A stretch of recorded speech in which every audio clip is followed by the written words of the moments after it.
sithik dadi wong sing gharib ngaji ki sarang-arang sampean dulu mau ngaji sing tenang dan selamat gitu nggih. Assalamualaikum warahmatullahi wabarakatuh. Bismillahirrahmanirrahim. Nahmaduka ya ghafuru ya syakuru ma shalli wa sallim wa barik ala sayyidina Maulana Muhammadin wa ala alihi washabihi asma'in nama ba'du. Tengarso Habib Ahmad bin Idris Al-Habsyi juga keluarga, Karso Poro Sesepuh, wakil khusus Ketua Pusat BPIP Bapak Dwi Hartono dan yang mewakilinya Bapak Rizal Fakhruddin, teman-teman semua dari Direktur Indonesia Power, Bapak Hasid Sidki, semuanya yang saya hormati, jajaran direksi. Iki ngaji santai-santai napa muhasabah. Kon roh ana muhasabah. Pak Zainuddin. Muhasabah itu kalau Kiai Jawa maknani itu ngoreksi diri sendiri. Jadi menghitung diri sendiri. Ini pas bidang yang saya tekuni tadi karena Habib Ahmad yang minta kemarin sama Ibu siapa dari Indonesian Power itu. Ibu Lia, saya turutin sekaligus saya sambil belajar terus tentang muhasabah. Dalam konteks Indonesia, muhasabah itu sudah jadi perilaku ya. Karena dulu orang tua saya, guru-guru saya kalau ngandani itu, bayangkan kalau kamu jadi dia. Jadi misalnya kita mentang-mentang atasan, otoriter sama bawahan, bayangkan kalau kamu jadi yang bawahan itu kayak apa. Laukun tamakana, kalau orang Arab bilang, bayangkan kalau kamu di posisi dia. Makanya guyonannya orang-orang Indonesia itu kan orang ngaramkan judi gitu, bareng dikasih tahu. Tapi yang menang anak jenengan, alhamdulillah. Ternyata ngaramkan itu karena ada anaknya. Kalau anaknya yang menang ya seneng. Meskipun itu guyonan, tapi saya punya padanan itu dalam kitab Hikam. Nabi Ibrahim itu Khalilur Rahman, tentu bencinya minta ampun sama yang namanya maksiat. Suatu saat beliau diterbangkan di alam malakut. Itu kalau di Hikam saya halaman 15 juga. Saya masih ingat betul. Mungkin kalau Anda beda halaman karena beda cetakan atau nggak punya kitabnya. Atau punya tapi tidak bisa baca. Nah itu jadi berbagai kemungkinan. Atau punya tidak bisa baca tapi dianggap jimat. Atau digo pencitraan. Banyak itu kaji-kaji tidak bisa baca kitab tapi di ruang tamunya kitabnya besar-besar. Pencitraan itu, tapi ya bagus lah, nggak apa-apa untuk syiar. Setelah diterbangkan di alam malakut, diperlihatkan sama Allah, ada orang pezina, ada orang syaribul khomri, ada orang mabuk, ada orang macam-macam. Allah tanya sama Nabi Ibrahim, bagaimana pendapat kamu Ibrahim tentang mereka yang maksiat? Kata Nabi Ibrahim, ya Allah habisi saja mereka hidup di bumi engkau, makan rezeki engkau, kemudian mereka tidak taat sama engkau. Singkat cerita di fase itu, saya ulang lagi di fase itu, Allah nurutin sampai sekian peristiwa, mungkin 3 atau 4. Sudah setelah sekian tahun Nabi Ibrahim lupa peristiwa itu, kemudian beliau diminta menyembelih anaknya. Ini versi kitab Hikam. Memang versinya banyak tentang kenapa Nabi Ibrahim disuruh menyembelih anaknya. Ketika mau menyembelih anaknya, Nabi Ibrahim ragu. Huwa samratu fuadi, anak saya ini buah hati saya, kenapa engkau suruh menyembelih? Terus kata Allah, apa kamu tidak ingat ketika kamu saya angkat di alam malakut, kemudian kamu usul bunuh-bunuh, saya tidak mempertimbangkan usul Anda, tapi kenapa sekarang saya merintahkan kamu mikir? Gitu. Terus, ya karena ini anak saya ya Allah. Terus kata Allah, rumang samu wong sumpukon mata ini gak gawean kau sing gawe kowe enak wae usul mata ini. Jadi saya yang bikin, kemudian Anda enak aja usul membunuh. Semenjak itu Nabi Ibrahim itu di eranya itu asfaqun nas, orang paling sayang sama manusia. Karena kadang kita keras itu ya kebetulan tuh udah anak kita, ada keluarga kita. Cara orang Jawa itu kan gitu ya, kalau ada perempuan terus macak yang macam-macam pakai sepeda motor cowok terus wah itu luput suwuk, semoga-moga gini. Tapi setelah dikasih tahu, niku ponakane jenengan, semoga-moga selamat. Jadi jangan-jangan kemarin Ahlil Ma'asi itu kebetulan tuh tidak keluarga kita. Kalau keluarga kita yang pernah salah pada kita, semangat kita mintakan maaf. Jangan-jangan kita didikte hukum sosial gitu. Jadi orang yang salah kebetulan tuh orang yang menservis kita, atau keluarga kita, atau orang dekat kita. Jangan-jangan semangat kita mintakan ampun. Tapi kalau sama orang lain kebetulan musuh kita, Kita semangatnya minta itu kena adab. Nah ini yang nggak boleh dalam Islam. Islam mengajarkan niru Rasulullah SAW, Nabi itu rahmatal lil alam. Bahkan kemarin saya ngaji virtual sama beberapa habaib, ada Habib Ali Al-Jufri dari Mesir, ada Habib Alwi dari Kuitang, ada Habib Nabil Al-Musawa. Dari sekian habaib itu saya masih ingat diantaranya yang didawuhkan rahmatan lil alamin itu ketika Nabi adahu kaumuh, disakiti oleh kaumnya, dan itu mereka masih kafir semua. Itu mereka dapat doanya Nabi, Allahumma hdi qaumi fa innahum la ya'lamun. Kayak apa baiknya Nabi, orang yang menyakiti, yang melukai, tapi Nabi masih berdoa, Allahumma hdi qaumi fa innahum la ya'lamun. Sayyidina Umar dapat doanya Nabi itu yakhina kana kafiran, ketika masih kafir didoakan, Allahumma aizzal Islam bi Umar. Itu ketika masih kafir. Itu pelajaran bagi kita bahwa yang sedang tidak cocok pun itu berdapat doa kita. Ya doa supaya kondisi kita baik, hari tambah baik. Karena agama ini saya berkali-kali bilang limangka nayarjuwa wal yaumal akhir. Agama ini diperuntukkan bagi yang selalu punya harapan pada Allah Subhanahu wa taala. Saya cerita muhasabah ini tentang hubungan kita dengan Allah. Di Indonesia itu banyak orang fasik, banyak orang nakal. Ya di mana-mana orang nakal itu ya mayoritas, wa aksaruhum fasikun. Tapi berkahnya harapan. Mungkin saya kira nakal sok benda, mungkin saya kira sholat sok ben sholat, mungkin sekarang belum sakhok, belum dermawan, suatu saat dermawan. Barokahnya itu kefasikan ini dianggap sementara, sedang fasik, sedang tidak benar. Karena kiai-kiai kita, para guru-guru kita, para habaib utamanya itu mesti bilang semoga husnul khotimah. Nah barokahnya doa itu semoga husnul khotimah itu menjadikan satu pola sosial. Yang sedang fasik ini masih diharapkan jadi lebih baik, jadi lebih baik. Sehingga kita tidak ngambil sikap ekstrim yang ingin menghabisi atau ingin mengadili, tidak, karena selalu kita punya harapan. Dan agama ini limangka nerjuwa wal yaumal akhir. Bayangkan itu kalau yang nakal itu anak kamu, pasti kamu nggak ingin kan langsung dapat azab, dapat apa. Padahal kita semua jadi tokoh ini abul kulli, bapak dari semuanya. Sehingga ketika Rasulullah SAW jalan-jalan kemudian melihat perempuan sedang menyalakan api. Kalau apinya mati ditiup, anaknya dijauhkan. Nanti kalau sudah jauh dari api, anaknya digendong lagi. Terus kata Rasulullah, matur ke semua sahabat, Aro'aitum anna hadhihi tarihatan waladaha 'alan nar. Apa kamu berpendapat bahwa perempuan ini akan melemparkan anaknya ke neraka? Tidak ya Rasulullah. Tidak akan seorang ibu melemparkan anaknya ke api. Terus kata Rasulullah, Allahu arhamu min hadhihi biwaladiha. Allah lebih rahman, lebih rahim dibanding orang tua ini kepada anaknya. Ini yang harus kita kenalkan terus, kita kampanyakan terus supaya orang hubungannya dengan Allah itu nyaman, asik. Sehingga dengan demikian selalu ada harapan bahwa yang sedang nakal ini suatu saat tobat. Kita tidak boleh menghukumi pasti begini, pasti gini, itu tidak wilayah kita. Itu juga yang dicontohkan Rasulullah SAW.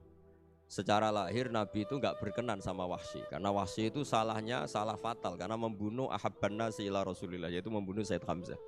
Jadi ketika Wahsy tobat, Nabi itu nerima tobatnya. Dan ketika beliau dengan basariyahnya nggak siap ketemu Wahsy karena harus ingat Sayyid Hamzah, basariyahnya diturutin. Oke kamu iman saya turutin, tapi jangan sering ketemu saya. Karena kalau ketemu kamu saya masih ingat sama paman saya Sayyid Hamzah.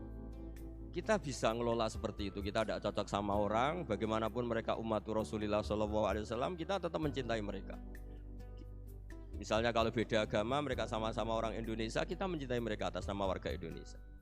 Tapi kalau misalnya potongannya ora cocok, beda kultur, bawaannya itu mangkel no coro Jawa, ya bisa diilmoni, jangan ketemu.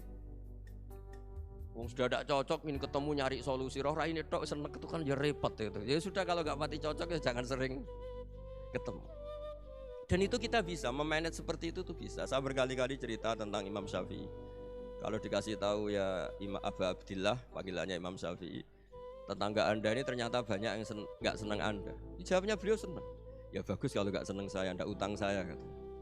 Jadi gara-gara saman seneng aku ngatur aku ini kan. Dan mungkin saman rasa seneng kan ya enak.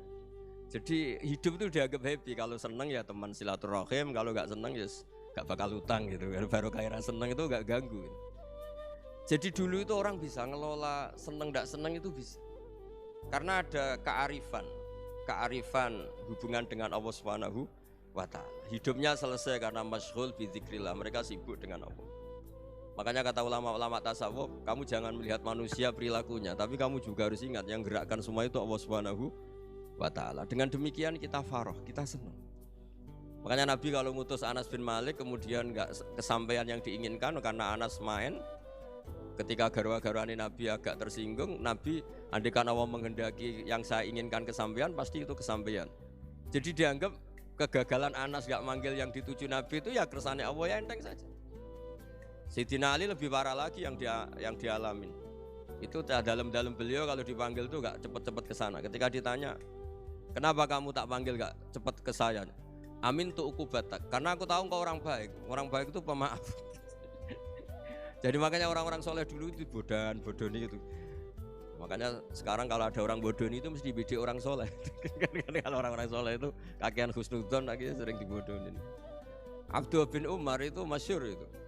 Kalau ada budaknya sering sholat, sergap sholat itu dimerdekakan. Akhirnya enggak sholat pun pura-pura sholat. Akhirnya juga dimerdekakan. Ketika ditanya kenapa engkau merdekakan, padahal mereka sholatnya menipu engkau, kata pembisik-pembisik itu. Man khoda'ana lillah in khoda'na lah. Dia nipu atas nama Allah, berarti saat tertipu juga atas nama Allah, gak masalah dong, semuanya demi Allah Subhanahu wa ta'ala. Jadi ketika kita ketemu mensifati Allah Ta'ala itu ghafir, Allah pemaaf. Jangan kamu gak fair untuk diri kamu nyifati Allah ghafir, pada orang lain Allah kamu sifati syadidul iqab. Jadi Allah kamu atur, kayak MC tadi ngatur saya. Jadi Allah itu apa? Kalau pada saya ghafir, kalau pada musuh saya syadidul iqab. Itu tidak fair. Kalau Anda punya harapan kepada Allah karena Allah Rahman Rahim, Allah ghafir, sebenarnya Allah pada musuh kita ya bisa saja Allah ghafir, bisa saja Allah Rahman Rahim. Sehingga kita melihat orang lain yang kita tidak cocok itu ya enteng saja. Itu min ummati Rasulillah sing tanaluhu syafa'atuh, tanaluhu sa'atu rahmati, tanaluhu fair. Jangan dengan kita kayak mesti dapat rahmat, jangan orang lain kayak Allah pasti syadidul iqab, itu tidak boleh. Sehingga ketika ada orang Badui, singkat cerita orang Badui ini kencing di masjid, semua sahabat membentak dia, yang nggak bentak hanya Nabi dok. Saking mangkalnya orang ini karena semua sahabat bentak kecuali Nabi. Setelah dibenarin Nabi, terus Nabi nyuruh sabbu ali dhanuban min ma'in. Setelah disucikan masjid itu, dia berdoa keras sekali. Allahumma arhamni wa Muhammadan wa la tarham ma'ana ahadan. Ya Allah, yang berhak dapat rahmatmu hanya saya dan Nabi Muhammad, yang lainnya jangan. Karena yang lainnya tuh jengkelin, gitu aja saya salah dimarah-marahin. Jadi kalau kamu doa terbatas ya kayak orang Bedui ini, kayak orang Arabi. Apa kata Nabi? Laqad tahajjarta wasi'an. Allah yang rahmatnya luas menjadi kamu sempitkan. Karena kamu mau atur Allah hanya rahman pada Indonesian Power, pada NU, pada kita, yang orang lain gak perlu dapat. Itu kan kasihan Islam, karena Islam terus gak dimiliki semua orang. Allah gak dimiliki semua orang, Rasulullah gak dimiliki semua orang, karena dipek NU, dipek ormas tertentu, dipek, gak boleh seperti itu. Gak boleh takhasyar tawasian, kata Nabi, gak boleh mempersempit zat yang rahmatnya itu luas.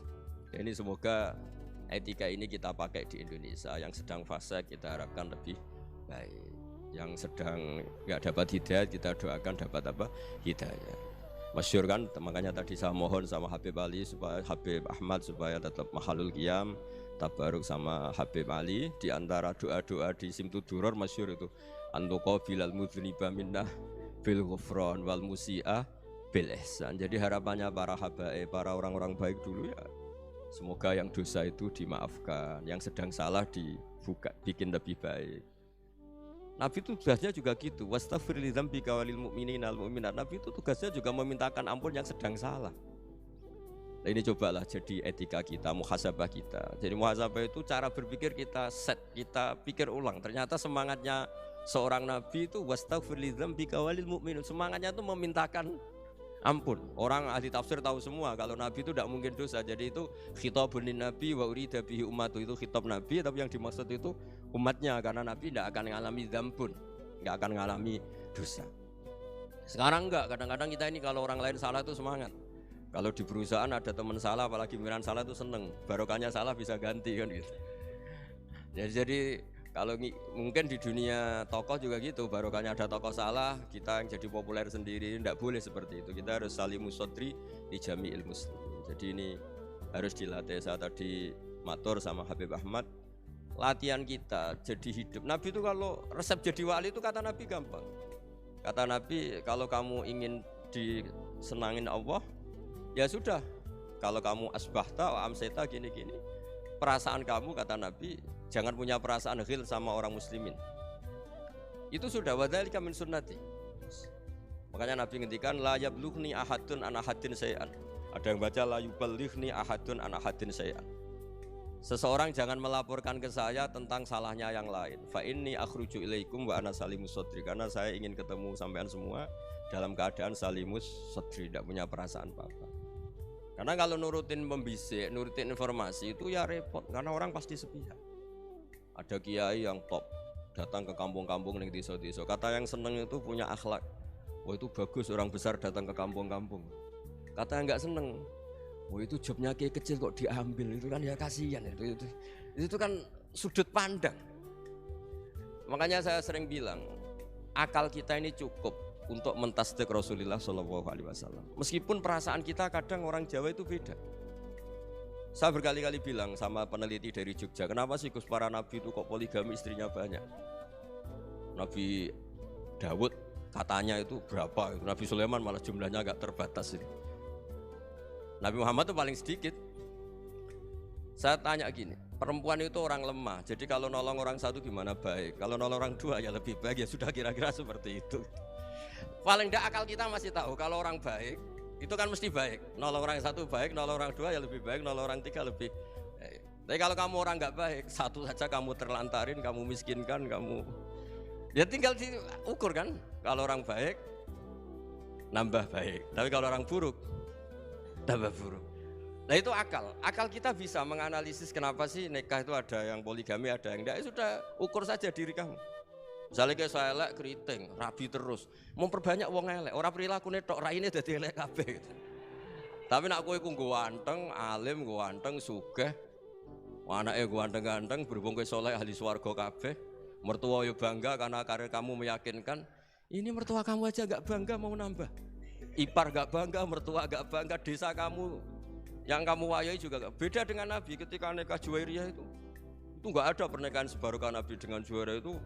Azharu Rasulillah, di situ habis perang banyak tawanan, gara-gara jadi besanya Nabi langsung dibebaskan semua karena Azharu Rasulillah. Sekarang besanya Kanjeng Nabi. Dulu Abu Sufyan mangkelnya bukan main sama Nabi, gara-gara putrinya dinikah terus langsung jadi. Kalau kamu kan enggak, nikah satu, nikah lagi, satu kampung musuh kamu. Karena istri pertama ya cemburu, yang kedua agak bangga.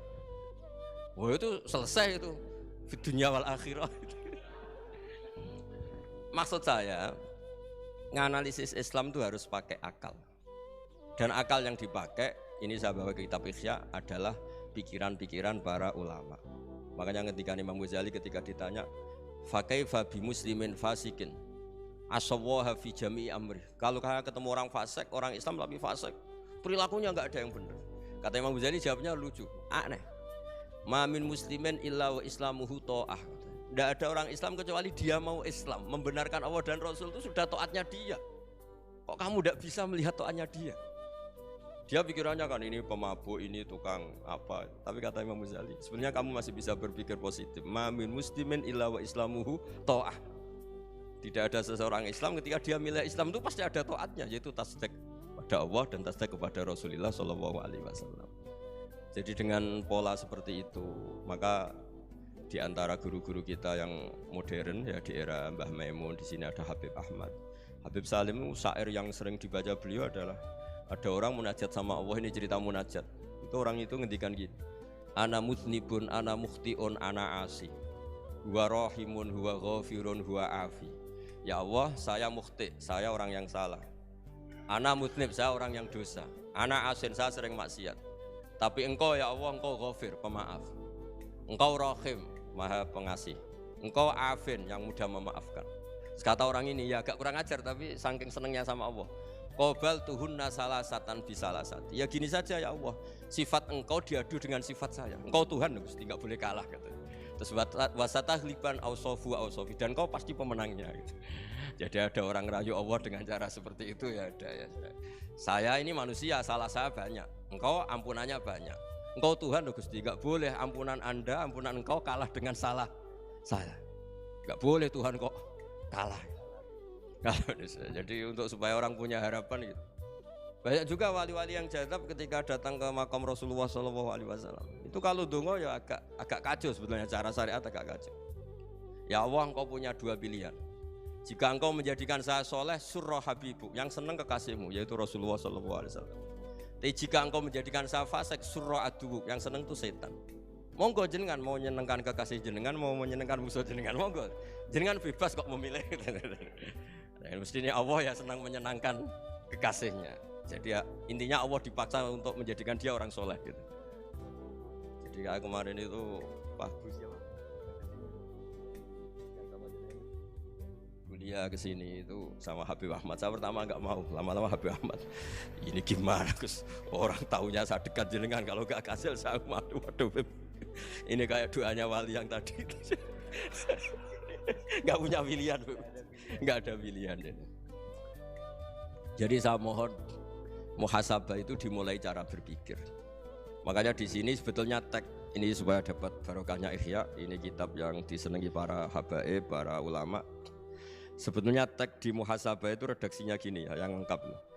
Hasibu anfusakum qabla an tuhasabu wa zinuha qabla an tuzanu wa tahayya'u lil ardil akbar.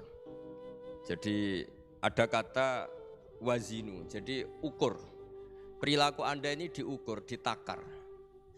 Misalnya kita sebagai suami kan ya punya hal-hal yang kita tidak ideal. Cara wong Jawa mesti pesek. Cara rezeki ya pas-pasan.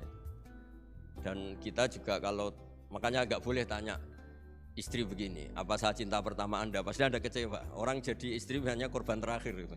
Sudah. Karena orang kalau ngelamar kemana-mana gak jadi, yang jadi istri itu pasti korban terakhir itu. Jarang istri pilihan pertama, jarang. Ayo semua yang nikah.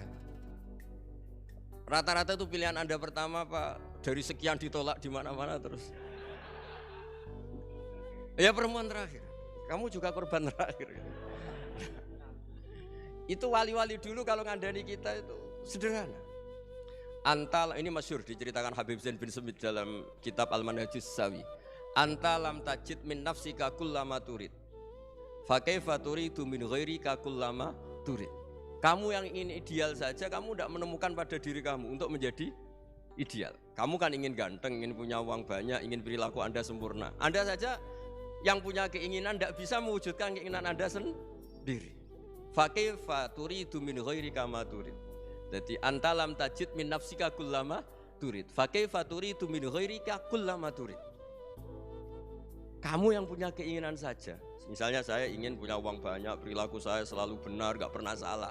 Loh, saya yang ingin saja dengan diri saya gak bisa untuk benar terus. Kok kamu berharap orang lain selalu benar? Jadi anta lam tajid ya sama. Kalau kamu menuntut istri kamu itu ramah, neriman, apa kamu neriman sama wajah istri Anda gitu? Engkau ya pola neng dinti jajaki sana jajaki sini, kamu sendiri tidak pernah apa. Jadi itu nasihat yang luar biasa. Anta lam tajid min nafsika kullama turid, fa kaifa turidu min ghairika kullama turid. Kamu mau menghormati semua orang? Tidak mau kan? Kemudian Anda berharap semua orang menghormati kamu. Tidak ingin kan orang lain semua menghujat kamu. Sementara kamu enak aja menghujat orang lain. Makanya Rasulullah SAW ini luar biasa ketika bikin kaidah sosial. Apa la yu'minu ahadukum hatta yuhibba li akhihi ma yuhibbu li nafsi. Jadi kalau ukuran iman itu sederhana. Kalau sesuatu itu baik, nyaman bagi Anda ya. Bayangkan itu pada teman Anda. Misalnya Anda bangun tidur sudah acak-acakan, nggak punya uang, utang jatuh tempo, kan nggak ingin ketemu orang. Ya kamu jangan bertamu ke jenis ini karena dengan kamu yang alami juga gak siap ketemu orang. Makanya ada Habib Alim itu dilapuri sama seseorang. Beb, dulu teman saya itu ketika saya kaya itu sering main ke saya. Setelah saya miskin, mereka tidak main ke saya. Kata Habib itu bagus, sunah begitu itu bagus. Coba kalau kamu dulu kaya, teman kamu main kan kamu gaya, di rumah ada makanan, bisa hormat tamu. Setelah kamu miskin jadi buruh manol di pasar atau buruh bikin boto, teman kamu datang, malu enggak kamu? Mendingan nggak datang gitu. Akhirnya baru, oh ya alhamdulillah kalau gitu. Lu ya kan dulu teman kita datang, kita ada Alphard, istri cantik, rumah bagus lah, kita miskin, buruhnya orang pas dibentak-bentak, teman kamu udah datang. Milih datang kamu enggak kalau setelah kamu jatuh? Enggak kan? Jadi barokahnya ilmu itu terus. Ya, tapi kadang-kadang orang tuh, wah setelah saya miskin teman-teman enggak kasih ke sini. Ya kalau kamu sudah jatuh teman-teman kamu situ jadi tontonan. Ya mulai sekarang cara berpikir itu dirubah. Dulu yang namanya kiai itu kalau diundang orang itu ya agak-agak senang. Semenjak saya itu agak rubah. Mengundang kiai, ngatur kiai itu tak haram-haramkan ya ada lumayan lah sekarang itu sudah mulai agak beretika. Dulu itu ngundang tuh tanggalnya ditentukan, jamnya ditentukan, enggak mikir apa kiai saat itu nganggur, enggak. Punya wadifah, enggak. Dia milih tanggal yang dia nganggur, enggak mikir pas itu kiainya nganggur apa, enggak. Ya saya hanya cerita aja, kamu tersinggung ya monggo, boten nggih monggo itu kan. Jadi saya mohonlah supaya tadi saya juga matur ke Habib Ahmad. Jadi untuk orang merasa ikut sunnah Rasul itu gampang sekali kata Sayyid Muhammad. Dulu Nabi berpakaian ala daerahnya. Kalau mikot ya pakai mikotu baladi. Karena Nabi orang Madinah dan beliau berdomisili di Madinah ya misalnya mikotnya dari Bir Ali misalnya. Tapi kalau Anda orang kawasan Tanim mau umrah ya dari Tanim. Misalnya kawasan Jirona ya dari Jirona. Artinya apa?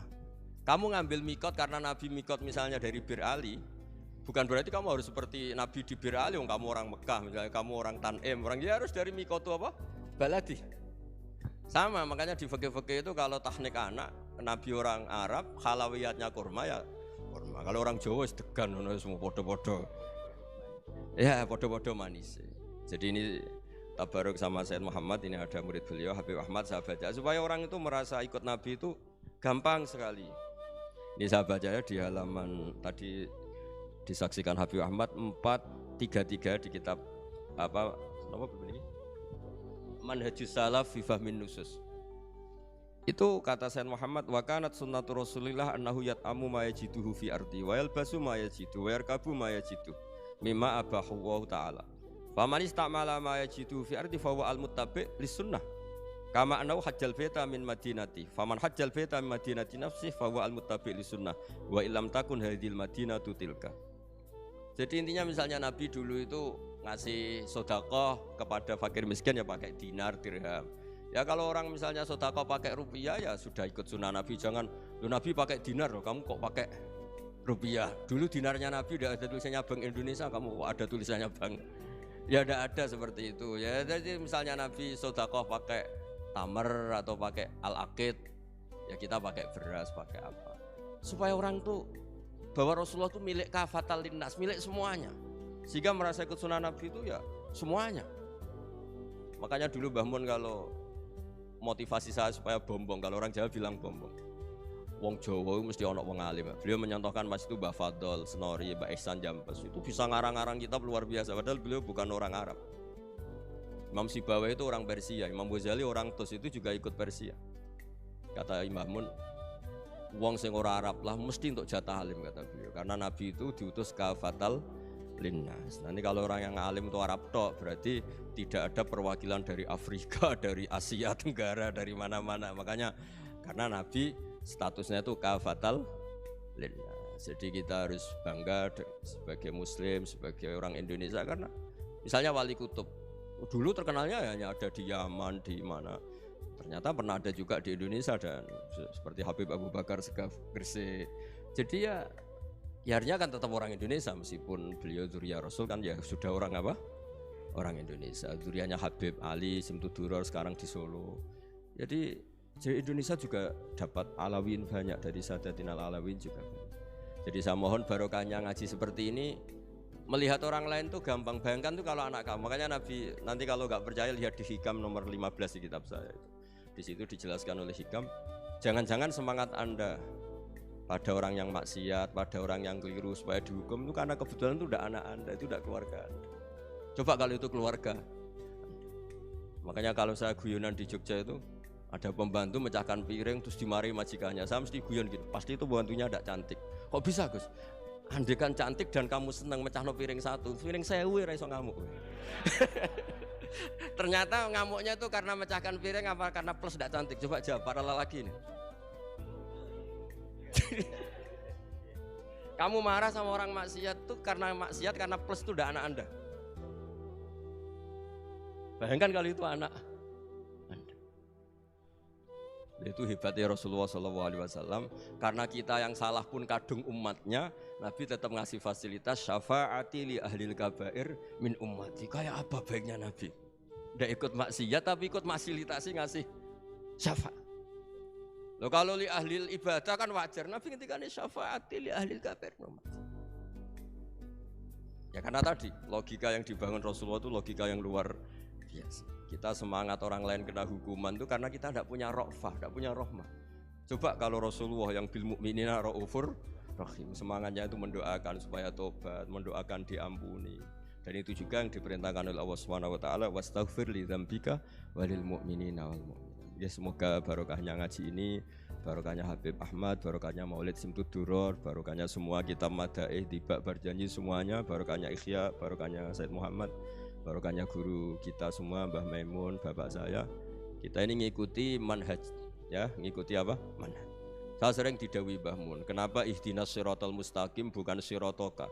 Bukan jalan engkau ya Allah. Karena Allah itu enggak bisa kamu tiru. Allah itu tidak tidur, tidak makan, tidak kesel, tidak capek.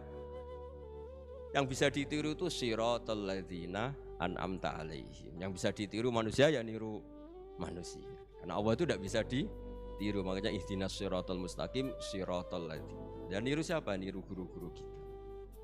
Termasuk niru cara pandang. Jadi misalnya ada orang awam di rumah itu hanya delok reng, delok tikus liwat, itu kan kayak nganggur. Kok ora tahajud malah mendelok reng. Melihatnya jangan gitu. Gua tarokal ma'asiyah. Dia di rumahnya ndak dugem, ndak kemana-mana. Dia berarti malam itu tarkul ma'asi, tidak nyopet, tidak garong, tidak ke tempat maksiat. Susahnya apa sih husnudzon? Jadi jangan lihat gua tarkut tahajud, gua tarokat tahajud, wa taroka qiyamal lail. Oke ya, namanya orang begitu ya tidak tahajud, tidak qiyamul lail. Tapi susahnya apa sih kamu bilang gua tarokal ma'asiyah? Dia juga meninggalkan maksiat, dan tarkul maksiat itu ibadah. Supaya orang tuh gampang lah husnudzon sama orang muslim. Ini orang mukmin, orang yang luar biasa. Di mata Allah itu orang yang luar biasa. Kayak tadi Imam Ghazali, kalau saya ketemu orang muslim kemudian dia tidak pernah baik, gimana? Kata Imam Ghazali, ma min muslimin illa wa islamuhu ta'ah. Tidak ada orang Islam ketika dia mentasdihkan Allah dan Rasulullah, berarti dia juga punya taat. Ya ini latihan saja, sing iso nglakoni Habib Ahmad kula namung cerita mawon. Kula cerita secara akademik, saya punya kitab, saya baca, dan alhamdulillah kita paham barokahnya para guru, dan supaya terbiasalah sebaik-baiknya ibadah husnudzonni billah wa husnudzonni bil mu'min. Soal tidak cocok ya diilmoni tadi ya, namanya nggak cocok ya jangan sering ketemu. Seperti Rasulullah SAW, beliau karena sangat mencintai Said Hamzah, ketemu orang yang pernah begitu sama Said Hamzah ya beliau secara basyariah tidak siap. Tapi beliau secara cara bahasa sekarang, secara profesional, kalau beliau seorang nabi dan harus menerima tobatnya siapapun ya diterima. Saya meskipun dengan A, B gak cocok karena dia begini-begini sama saya, tapi saya ingat dia sholat, dia baca sholawat, dia mencintai Rasulullah, ya kita hormat. Ya soal gak cocok ya di manage tadi ya, zurhiban tasdid huban. Kalau gak pati cocok ya jangan sering ketemu, bawaannya enak nanti. Jadi ya semuanya itu diilmoni lah. Makanya ngendikane Ma'ruf Al-Qurhi ada yang baca Al-Kharki, mangqala fil yaumi salasa marrat aw marham ummata Muhammad kutiba minal abdal. Karena semangat mencintai siapapun satu hari sering baca marham ummata Muhammad, wa ma aslih ummata Muhammad, wa ma tajawaz an ummati Muhammad, itu mesti kutiba minal abdal. Dia pasti termasuk wali abdal. Maksudnya semangat mencintai ya dilatih lah. Misalnya Indonesia Power atau PLN, andai kan tidak ada PLN tuh kayak apa? Orang nggak bisa ngaji, tidak bisa aktivitas, ya barokahnya ada PLN, barokahnya jasanya. Kita sadar, tidak semua kebaikan kita ini memenuhi keinginan orang banyak. Orang banyak ingin listrik, ingin saluran apa, dan itu kadang yang mewujudkan orang lain atau kelompok lain. Ya karena itu manfaat ke orang lain ya kita doakan. Karena khairun nas anfa'uhum linnas. Sehingga kita terbiasalah ngakui orang lain. Seperti semangatnya Rasulullah SAW, semuanya itu didoakan, semuanya diinginkan kebaikannya. Bahkan Nabi gak putus asa sampai di akhirat. Ketika Nabi lain sudah putus asa karena sudah akhirat, sampai dimintai syafaat semuanya bilang nafsi, nafsi. Karena merasa semuanya nggak punya nyali di depan Allah. Karena ini sudah akhirat, sudah finish. Tapi apa Rasulullah? Analah. Ya udah, saya sanggup mensafaati kalian. Terus kata Nabi, fa'atiyal arsya. Saya mendatangi aras, fa'akhiru lahu sajidan, saya sujud.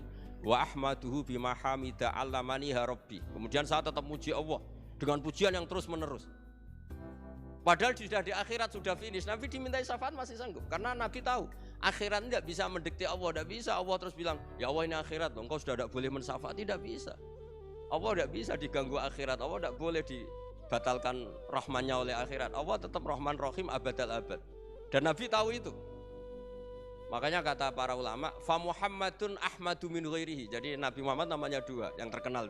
Sebenarnya banyak yang terkenal dua, Muhammad sama Ahmad. Ketika Nabi punya nyali memuji Allah di akhirat atau sudah di akhirat, itu fa Muhammadun ahmadu min ghairihi. Ketika Nabi lain sudah tidak punya nyali muji Allah karena sudah akhirat, Nabi Muhammad tetap berani muji Allah di saat seperti itu. Makanya ahmadu di situ kata ulama itu af'al tafdil, fa Muhammadun ahmadu min ghairihi. Kanjeng Nabi lebih memuji Allah di saat yang Nabi lain sudah tidak punya nyali untuk muji Allah di saat itu.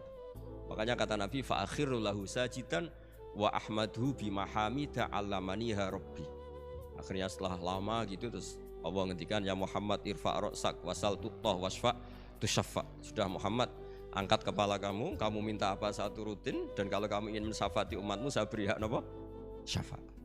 Nah, semoga semangat itu juga menjadikan kita munajat bahwa rahmat Allah tidak terbatas, harapan juga tidak terbatas. Mungkin yang sedang nakal ya kita katakan sedang, jangan terus kamu pastikan wah ini mesti suul khotimah, mesti tidak orang baik.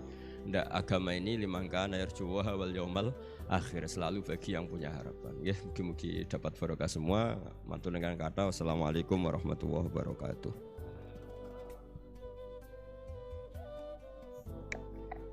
Itulah barusan pemaparan daripada narasumber kita terkait ngaji bareng dengan Gus Baha dalam rangka muhasabah diri dengan bermunajat. Semoga dengan pemaparan yang disampaikan oleh narasumber kita bisa mengambil hikmah sehingga kita bisa menjadi hamba Allah Subhanahu wa taala yang beruntung, yaitu hamba Allah yang beruntung adalah hamba Allah yang hari ini, minggu ini, bulan ini atau tahun ini adalah lebih baik daripada tahun kemarin.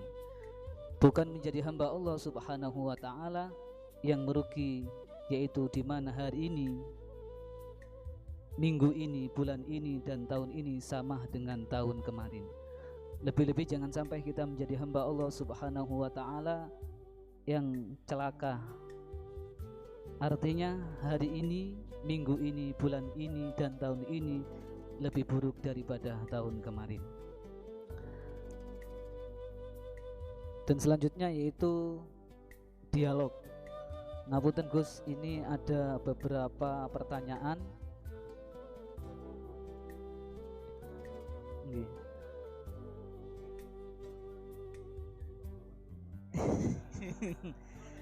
Ini saya hanya membacakan mawon Gus. Ada beberapa pertanyaan yang masuk.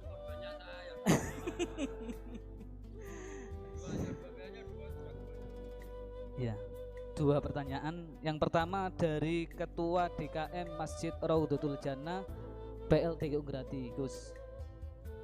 Yang pertama yaitu Allah Subhanahu wa taala berfirman di dalam surat Kahfi ayat 110, Qul innama ana basyarum mislukum yuha ilayya annama ilahukum ilahu wahid faman kana yarju liqa'a rabbi falyamal amalan shalihan wala yusyrik bi ibadati rabbih ahada. Yang artinya, katakanlah Muhammad, sesungguhnya aku ini hanya seorang manusia seperti kamu yang telah menerima wahyu bahwa sesungguhnya Tuhan kamu adalah Tuhan yang Maha Esa.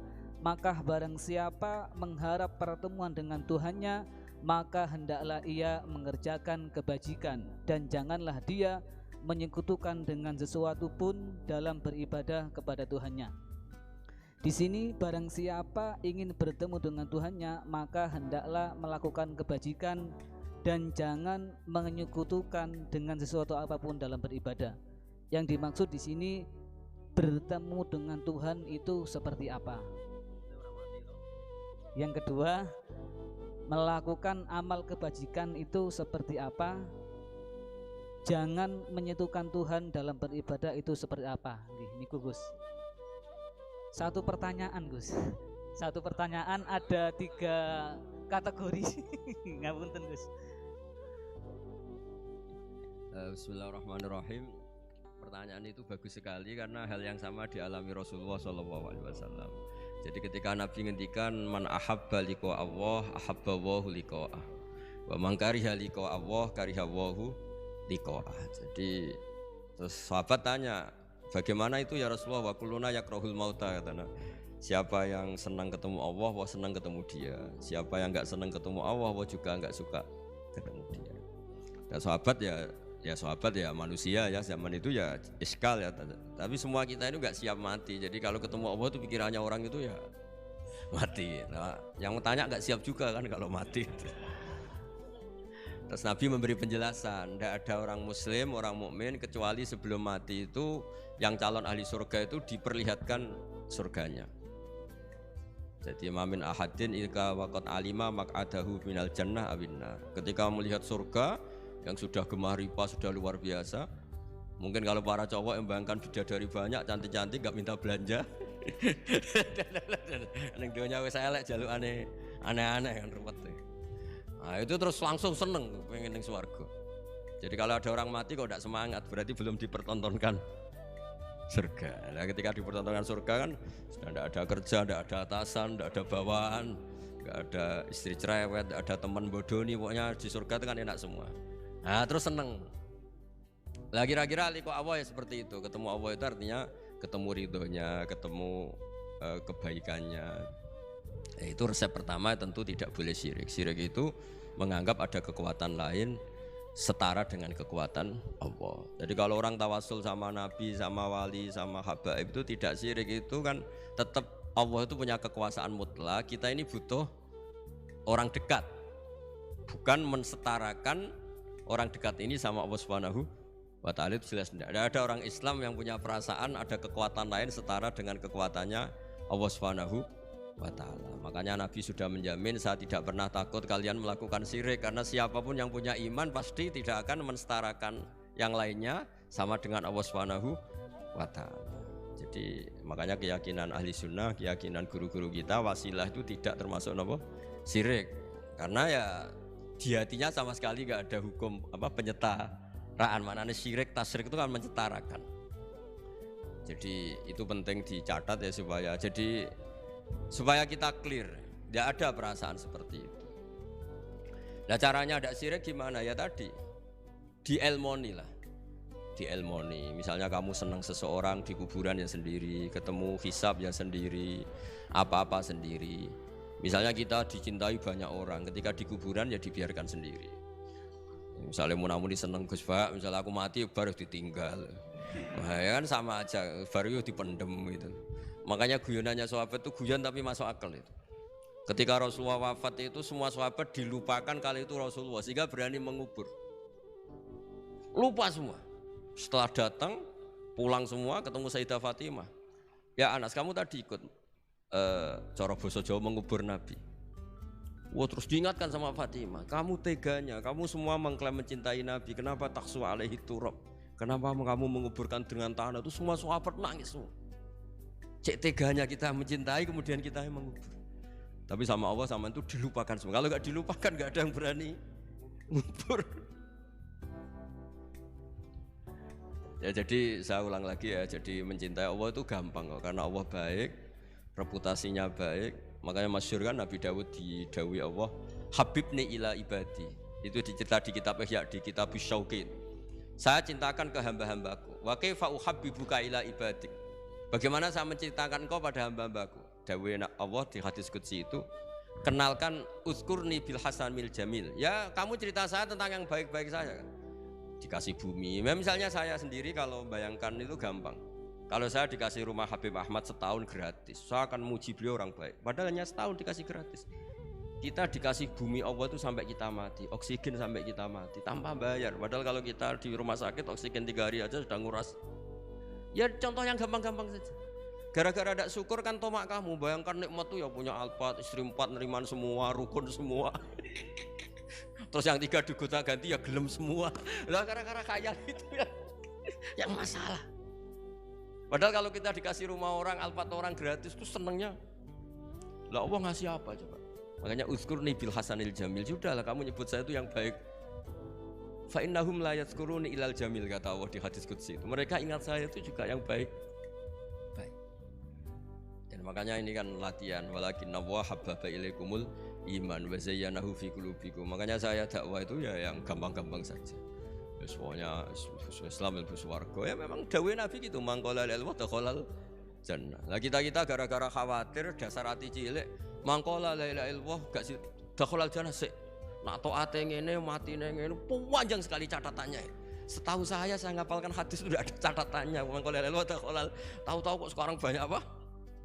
Catatannya banyak. Ya coba artinya gini lah, kalau kamu hati cilik ya hati cilik, ngarang kitab gak apa-apa, bisartika dawakata, tapi tetap saja itu gak dawuh Kanjeng Nabi. Ya monggo nak ikhtiyat ya monggo, tapi ya jangan terus saking ikhtiarnya terus dawuh Nabi semua dikasih catatan, kan kasihan Kanjeng Nabi dawuh mangqala wa taqallal jannah.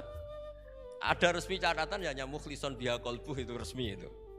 Tapi mukhlison biha qalbuh, ikhlas yang dimaksud itu kata Ibnu Hajar Al-Asqalani itu la khaufan minas silah. Dulu orang munafik lafadzkan la ilaha illallah itu karena takut gak dianggap Islam. Zaman itu istilahnya khaufan minas silah. Tapi kalau orang Indonesia karena ada ancaman bagi yang tidak Islam, ya hampir pasti ikhlas karena gak ada takut apa coba gitu. Jadi lebih gampang gitu. Ya jadi maksudnya liqa Allah gitu. Ya pasti ikhlas gitu. Terus yang kedua apa tadi? Udah toh?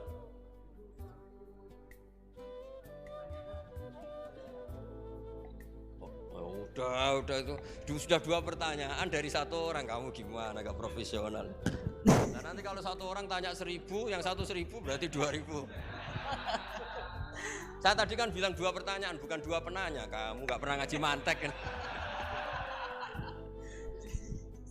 Kalau saya bilang 2 orang itu bisa 2000 pertanyaan. Saya akan bilang 2 pertanyaan, berarti ya. Semuanya juga gitu, kemarin OJK semuanya 2, kalau semua orang minta, wah ya ribet. Udah, nanti lainnya jawab kamu kan jadikan ustadz di Indonesian Power. Ya ustadz, masa jadi ustadz gajinya mau, pertanyaannya nggak mau, gimana? Nanti lainnya jawab sendiri. Anu Bib, niki saking panitia Bib. Anu Gus, ngapunten. Tentu, saking panitia pertanyaan nih Gus. Yang kedua, kan tadi terakhir nggih, tadi 1 pertanyaan dan ini pertanyaan yang kedua Gus. Nggih. Dari PP Indonesia Power. PP niki ngapunten Gus sanes pondok pesantren. Nggih. PP niki Persatuan Pegawai Gus. Nggih. Ngapunten. Sanes pulang pergi. Pertanyaan yang kedua, ada hadis Nabi Muhammad sallallahu alaihi wasallam, "I'mal lidunyaka ka'annaka ta'ishu abada wa'mal li akhiratika ka'annaka tamutu ghadan." Yang artinya, bekerjalah untuk duniamu seakan-akan engkau akan hidup selamanya, dan bekerjalah untuk akhiratmu seakan-akan engkau akan mati besok pagi. Nah karena kita di PP Persatuan Pegawai adalah kaum-kaum pekerja, supaya kita termasuk dalam hadis tersebut itu bagaimana? Matur nuwun Gus. Oh begini ya, bismillahirrahmanirrahim, itu kalau makna yang benar menurut hampir semua ulama itu begini. Jadi karena dunia itu longgar ya, longgar itu tidak mendesak. Jadi karena kata isu abadan artinya itu kalau urusan duniawi kalau nggak berhasil sekarang ya bisa berhasil besok. Jadi itu justru menunjukkan urusan dunia itu kalau nggak bisa besok ya besoknya besok, kalau nggak bisa ya besoknya besok, karena masih ada apa? Hidup. Tapi kalau urusan akhirat, bayangkan kalau kamu itu besok mati. Makanya Nabi ngendikan sholli sholatam wadi'in, kamu sholat kayak sholatnya orang yang mau pamitan. Jadi intinya kalau mau urusan dunia seakan-akan itu kamu hidup selamanya, makanya kalau nggak hasil sekarang ya besok. Ya kayak anak-anak muda itu Sekarang ditolak, besok semoga diterima. Kalau ditolak terus ya ganti lain sampai yang dinikah itu yang paling terakhir. Tapi kalau urusan akhirat tidak bisa. Bayangkan kalau kamu besok itu mati. Nah soal yang di PP itu, yang di pegawai apa? Persatuan pegawai. Kalau kerja itu yang serius itu bukan karena hadis itu. Di antara yang dicintai Allah, kalau kamu punya pekerjaan, Allah suka ayut kinahu, orang itu profesional. Gitu. Allah itu suka kalau ada orang nekuni pekerjaan, kemudian dia itkon, dia profi. Misalnya saya ini kan kata orang banyak dikiaikan, dan saya dianggap alim misalnya, harus profesional. Khasnya orang alim itu ngikuti orang alim sebelumnya. Makanya saya baca kitabnya Sayyid Muhammad, baca kitabnya Mbah Mun. Khasnya orang ahli sunnah itu mencintai habaib, mencintai ulama, mencintai fuqara masakin. Sebisa kita lakukan. Itu namanya profesional. Jangan dikatakan orang alim kemudian dia ngomong pendapatnya sendiri. Itu tidak benar. Berarti kamu menjual pendapat kamu pada umat. Kalau dikatakan orang alim itu ya bahasa kasarnya ya menterkenalkan pendapat Allah dan Rasul, kalau boleh dibahasakan, menterkenalkan hukumnya Allah dan Rasul. Caranya apa ya? Qaulul ulama. Qaulul ulama itu apa ya? Di kitab-kitab kayak Ihya, kayak kitabnya Sayyid Muhammad. Itu namanya profesional. Makanya saya ngaji di mana-mana pakai kitab. Orang percaya kita karena dianggap orang alim. Orang alim hanya orang tahu pendapatnya ulama-ulama dulu. Lah kalau kamu ngomong pendapat kamu sendiri, namanya kamu tidak menterkenalkan ulama-ulama dulu, menterkenalkan pendapat Anda. Nah, itu namanya profesional, ada itkon. Itu Allah suka kalau kamu menekuni misalnya Indonesian Power, misalnya bagian PL itu, ya nekuni tenaga uap mana yang positif untuk negara ini, yang jangka panjang, yang terbarukan teknologi apa, yang teknologi fosil misalnya mulai harus dihentikan karena agak, ya monggo itu pokoknya apa saja yang menjadikan baik lihadil ummah itu baik, itkon ya. Allah itu suka kalau ada hambanya menekuni satu pekerjaan terus kemudian diperbaiki terus. Ya seperti saya sudah kecelok kiai masih belajar terus supaya umat ini dapat ilmunya ulama-ulama dulu. Jangan mentang-mentang wong desa ya bodoni yo ngantil. Mulai kulon mulai cilik nganti lahir nganti tua. Niku anggere ana wong sunat diceritani Nabi Ibrahim sunat umur 80 tahun nganggo kapak. Anggere ana wong mati ayate kullu nafsin dha'iqatul. Wah, anggere wong kawin wa min ayati itu enggak ada perkembangan. Saya itu kadang ya Allah, pepe wong desa jadi enggak dinaikkan ilmunya. Karena kiainya mesti gitu, wis kandhani ngene wis nganten. Enggak ada perkembangan. Nah, itu menurut saya Bu ya kasihan lah umat ini, umatnya Nabi itu diajak irtiqo lah, diajak naik lah. Makanya saya di mana-mana itu ngaji bawa kitab. Itu namanya itqanul amal. Mereka percaya saya karena saya dianggap tahu pendapat ulama dulu, ya kitab itu saya baca, tak terkenalkan. Ya barokahnya tadi. Jika kita tahu cara pandang ulama dulu, ternyata enak betul melihat umat. Habib, saya ini setelah miskin teman-teman saya tidak kesini, padahal zaman kaya teman-teman kesini. Dia itu komplain. Tapi setelah dijelaskan Habib tadi, malah bagus dong. Setelah kamu miskin buruh orang, terus teman-teman kamu datang, betapa malunya kamu. Dulu majikan, sekarang jadi buruhnya orang. Alhamdulillah kalau gitu. Kan terus gampang, jadi enak kabeh gitu. Lu coba kamu dulu kaya, semua orang hormat, bareng miskin jadi kerja manual di pasar, terus teman-teman kamu tetap datang. Milih datang apa enggak? Nah, jadi ngeluh seperti itu dihentikan mulai sekarang juga. Ternyata masalah ada. Nah itu barokahnya ngaji, kalau udah ngaji kamu. Ya seperti Imam Syafi'i itu. Man ahsana ilaika faqad qayyadaka, man asa ilaika faqad atlaqaka. Kalau ada orang berburuk sangka sama kamu, jelek sama kamu, itu bagus, merdekakan kamu. Kamu gak akan dipinjemin mobil, gak akan diutangi, gak akan diundang. Wah enak lah, wah dibikin enak aja, sudah barokah. Udah ketemu, sudah enak. Makanya seneng kamu ke saya pas-pasan aja, biar gak ngundang lagi.